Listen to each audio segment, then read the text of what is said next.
जब हम अस्वस्थ होते हैं या संक्रमित होते हैं तो हमारे शरीर का तापमान बढ़ जाता है। इसे ही बुखार के नाम से जाना जाता है। बुखार में शरीर का तापमान 100.4 या उससे ज्यादा होता है। साल में एक आध बार बुखार हुआ तो कोई चिंता की बात नहीं है, लेकिन अगर किसी व्यक्ति को बार बार बुखार आ रहा है तो फिर परेशानी की बात हो सकती है, क्योंकि यह किसी बड़ी बीमारी का शुरुआती संकेत हो सकता है। शरीर का नॉर्मल टेम्परेचर 98.6 डिग्री फ़ारेनहाइट होता है।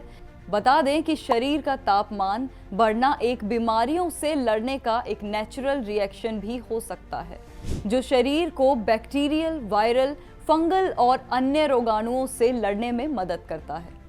किसी इन्फेक्शन का संकेत मिलने पर शरीर अपनी सुरक्षा बढ़ाता है, जिससे तापमान बढ़ जाता है और हमें बुखार हो जाता है। बुखार के लक्षण पर भी चलिए हम बात कर लेते हैं। बुखार के लक्षण कई प्रकार के होते हैं, जैसे तापमान का बढ़ना, बॉडी टेम्परेचर बढ़ने के साथ साथ आपको पसीना आता जाता रहता है, साथ ही आपको काफ़ी ज़्यादा ठंड भी लगती है, कपकपी भी होती है शरीर में। कई लोगों को बुखार में सर दर्द का सामना भी करना पड़ता है। बुखार होने पर मांसपेशियां और जोड़ों में दर्द होना आम बात है।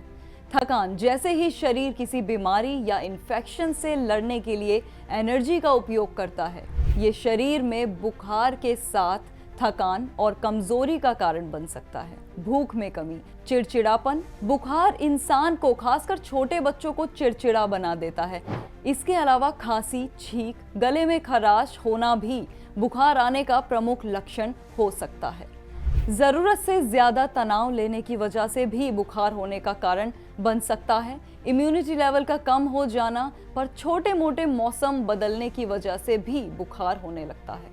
दिन भर काम की वजह से थकान होना बुखार होने का एक और कारण बन सकता है। डेंगू, टाइफाइड, मलेरिया एक बैक्टीरियल संक्रमण है जो दूषित भोजन या पानी के सेवन से होता है। इसके लक्षणों में उच्च बुखार, सिर दर्द, कब्ज, दस्त या फिर पेट में दर्द, थकान और भूख न लगना शामिल हैं। तो आइए जानते हैं अब हिंदुस्तान के काबिल मशहूर हकीमों में से एक हकीम सुलेमान खान जी से बुखार जैसी परेशानी के लिए आप कौन से घरेलू नुस्खे अपना सकते हैं।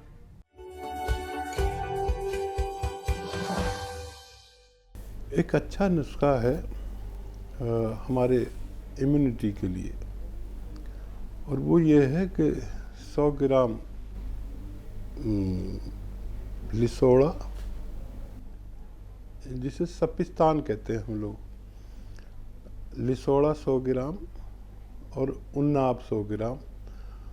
उन्नाब एक ईरानी बेर होता है जो सूखा हुआ सुर्ख बेर होता है। ये अलग टाइप का होता है, खुशबूदार, और इसकी गुठली निकाल के फेंकनी पड़ती है। 100 ग्राम उन्नाब, 100 ग्राम लिसोड़ा और 100 ग्राम अलसी, और इसमें 30 ग्राम पीपला मूल, जिसे पीपलें भी कहते हैं, हमारे किचन के गरम मसालों में होती हैं, वो 30 ग्राम लेकर पाउडर बनाकर, इस पाउडर को अगर हम 1 चम्मच रोज़ खाएं, निहार मुँह खाना बेहतर है और गर्म पानी से खाना बेहतर है, या चाय से ले लें, तो ये हमारी जिस्म की इम्यूनिटी को ज़रूरत के दायरे में लाती है। जिसकी इम्यूनिटी अच्छी होती है वो बहुत कम बीमार पड़ता है। यूँ साल में 1-2 बार बीमार पड़ जाना कोई बड़ी बात नहीं है, बीमार भी आदमी होना चाहिए, लेकिन ये इम्यूनिटी है जो हमारी बीमारी से लड़ती है, हमें पता नहीं चलता। तो ये नुस्खा ले सकते हैं, बहुत अच्छा नुस्खा साबित हो सकता है।